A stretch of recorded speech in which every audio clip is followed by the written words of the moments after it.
بسم اللہ الرحمن الرحیم۔ حضرت عمر رضی اللہ عنہ کے وصف طلب کرنے پر تنبیہ اور حضور اقدس صلی اللہ تعالیٰ علیہ وسلم کے گزر کی حالت۔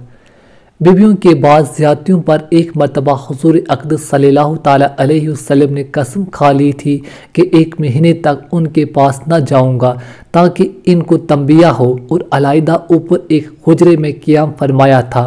لوگوں میں یہ شہرت ہو گئی کہ حضور اقدس صلی اللہ تعالیٰ علیہ وسلم نے سب کو طلاق دے دی۔ حضرت عمر رضی اللہ عنہ اس وقت اپنے گھر تھے۔ جب یہ خبر سنی تو دوڑے ہوئے تشریف لائے۔ مسجد میں دیکھا کہ لوگ متفرق طور پر بیٹھے ہوئے حضور صلی اللہ تعالیٰ علیہ وسلم کے رنج اور غصے کی وجہ سے رو رہے تھے۔ بیویاں بھی سب اپنے اپنے گھروں میں رو رہی تھی۔ اپنی بیٹی حضرت حفصہ رضی اللہ عنہما کے پاس تشریف لے گئے، وہ بھی مکان میں رو رہی تھی۔ فرمایا کہ اب کیوں رو رہی ہو؟ کیا میں ہمیشہ اس سے ڈرایا نہیں کرتا تھا کہ حضور صلی اللہ تعالیٰ علیہ وسلم کی ناراضگی کی کوئی بات نہ کیا کر؟ اس کے بعد مسجد میں تشریف لائے۔ وہاں ایک جماعت ممبر کے پاس بیٹھی رو رہی تھی۔ تھوڑی دیر وہاں بیٹھے رہے مگر شدت رنج سے بیٹھا نہ گیا، تو حضور صلی اللہ تعالیٰ علیہ وسلم جس جگہ تشریف فرما تھے اس کے قریب تشریف لے گئے، اور حضرت رباح رضی اللہ عنہ ایک غلام کے ذریعے سے جو دوباری کے زینے پر پاؤں لٹکائے بیٹھے تھے اندر حاضری کی اجازت چاہی۔ انہوں نے حاضر خدمت ہو کر حضرت عمر رضی اللہ عنہ کے لیے اجازت مانگی، مگر حضور اقدس صلی اللہ تعالیٰ علیہ وسلم نے سکوت فرمایا، کوئی جواب نہ دیا۔ حضرت رباح رضی اللہ عنہ نے آ کر یہی جواب حضرت عمر رضی اللہ عنہ کو دے دیا کہ میں نے عرض کیا تھا مگر کوئی جواب نہ ملا۔ حضرت عمر رضی اللہ عنہ مایوس ہو کر ممبر کے پاس آ بیٹھے مگر بیٹھا نہ گیا، تو پھر تھوڑی دیر بعد حاضر ہو کر حضرت رباح رضی اللہ عنہ کے ذریعے اجازت چاہی۔ اسی طرح 3 مرتبہ پیش آیا کہ یہ بے تابی اسی غلام کے ذریعے سے اجازت حاضری کی مانگتے، ادھر سے جواب میں اس کو اور خاموشی ہی ہوتی۔ تیسری مرتبہ جب لوٹنے لگے تو حضرت رباح رضی اللہ عنہ نے آواز دی اور کہا کہ تمہیں حاضری کی اجازت ہو گئی۔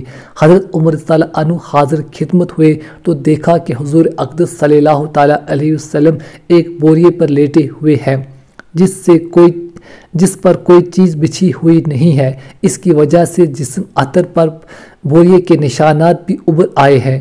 خوبصورت بدن پر نشانات صاف نظر آیا ہی کرتے ہیں، اور سرہانے ایک چمڑے کا تکیہ ہے جس میں کھجور کی چھال بھری ہوئی ہے۔ میں نے سلام کیا اور سب سے اول تو یہ پوچھا کہ آپ صلی اللہ تعالیٰ علیہ وسلم نے بیویوں کو طلاق دے دی؟ آپ صلی اللہ تعالیٰ علیہ وسلم نے فرمایا نہیں۔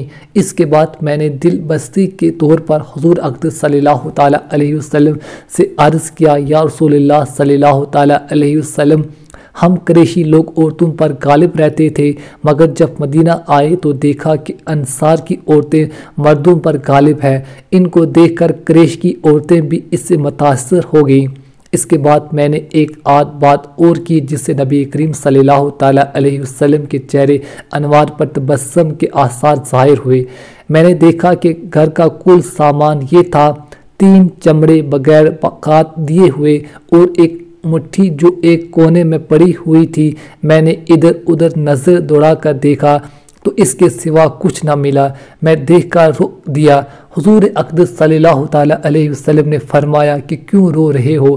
میں نے عرض کیا، یا رسول اللہ صلی اللہ تعالیٰ علیہ وسلم، کیوں نہ رہوں کہ یہ بوریے کے نشانات آپ صلی اللہ تعالیٰ علیہ وسلم کے بدن مبارک پر پڑ رہے ہیں، اور گھر کی کل کائنات یہ ہے جو میرے سامنے ہے۔